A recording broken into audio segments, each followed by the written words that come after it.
From the Global Times, I am Mulan. Welcome to the GT Podcast, a one-stop shop for the Global Times take on top China and global news. In today's podcast, Japan's national image nosedives among Chinese public due to blame shifting over contaminated water dumping. In a Global Times editorial, we formally request the British Museum to return all Chinese cultural relics acquired through improper channels to China free of charge. During U.S. Commerce Secretary Gina Raimondo's visit to China, China expressed a willingness to promote more trade dialogues with the U.S., while Washington was urged to meet Beijing halfway. During China's naval hospital ship Ark Peace visit to the Solomon Islands, the Global Times witnessed the ship's appealing charm.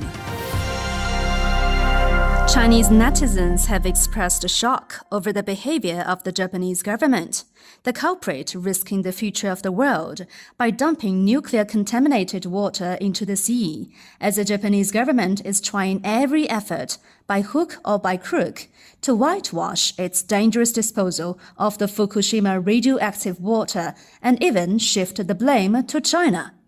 The topic Japan is employing despicable means to shift blame onto China recently trended on major Chinese social media platform Sina Weibo.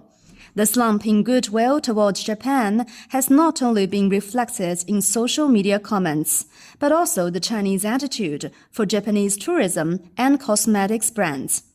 Cancellations of tours to Japan have already begun, Chinese media reported.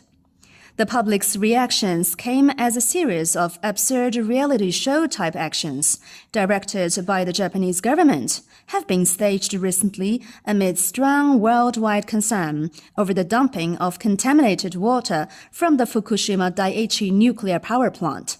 Major Japanese and Western media outlets in the US-led camp rushed to the front line in highlighting the so-called anti-Japan sentiment in China, exaggerating the moves of a few Chinese citizens, including nuisance phone calls to Japanese enterprises and authorities.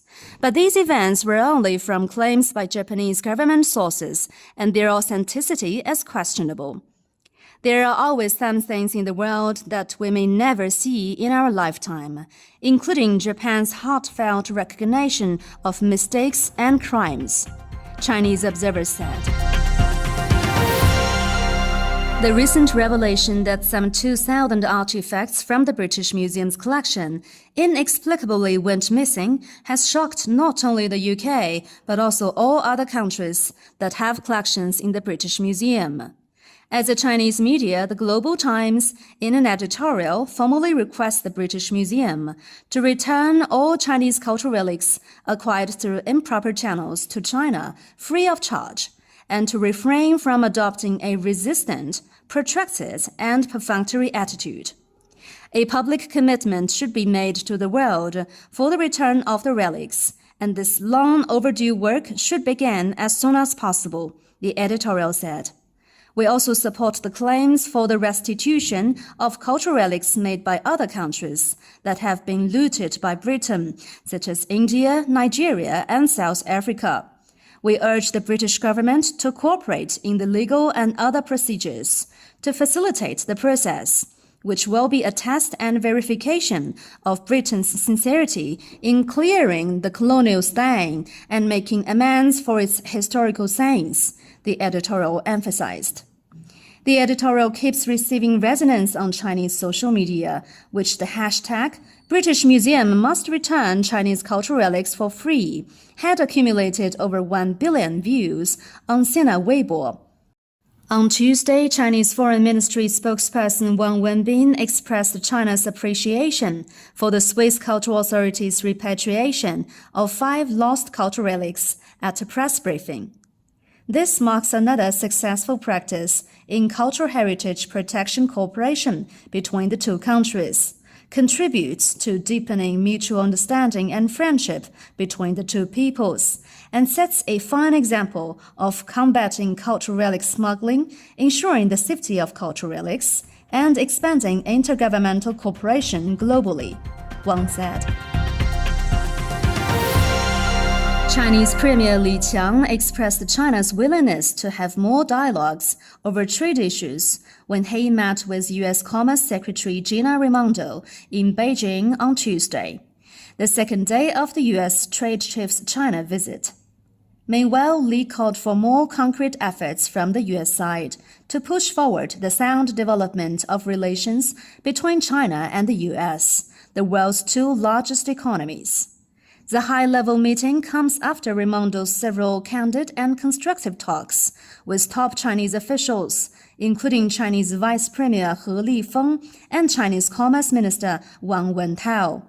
During Raimondo's talks with He, the two agreed to maintain communication and support practical cooperation between enterprises of the two countries.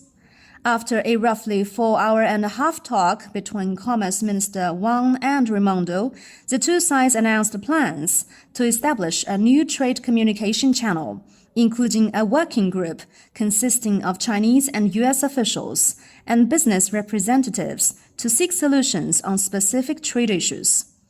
Candid talks will be significant to reduce misunderstanding and misjudgment, so this series of high-level meetings will no doubt have positive significance for future China-U.S. ties. Zhou Mi, a senior research fellow with the Chinese Academy of International Trade and Economic Cooperation, told the Global Times on Tuesday. Zhou pointed out that tangible results have been achieved, like the new working group, which is a step forward compared with the previous U.S. officials' China visits. It would serve as an opportunity for the two to find future breakthroughs amid frosty tides. With groups of people waving goodbye, China's naval hospital ship, the Ark Peace, sailed from Honiara Harbor on Saturday morning after it successfully concluded its week-long visits and dispensing medical services to the Solomon Islands. Similar to its arrival, the shores were filled with crowds bidding farewell. For them, the opportunity to receive medical treatment aboard the Ark Peace was a rare one. The 10,000th patient to receive medical care during the Ark Peace visit to the Solomon Islands, 8-year-old girl Elena and her family expressed hope that the hospital ship would one day return.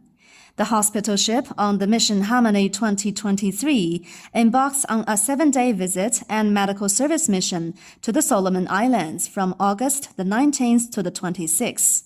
This marked the hospital ship's inaugural visit to the Solomon Islands and the first visit by a Chinese Navy vessel to the country. Situated in the Southwest Pacific, the Solomon Islands established formal diplomatic relations with China in September 2019. In July 2023, both sides officially established a comprehensive strategic partnership, featuring mutual trust and common development for a new era. As the only active ocean-going hospital ship in the Chinese Navy, the Ark Peace has sailed across 3 oceans and 6 continents, earning the affection of people from various countries. A local middle-aged woman told the Global Times that she came to the hospital ship for treatment because she heard that Chinese medicine is famous and effective for foot pain. "I feel very good. Chinese doctors are very good," she said. The ship's name, Peace, is what the world needs today.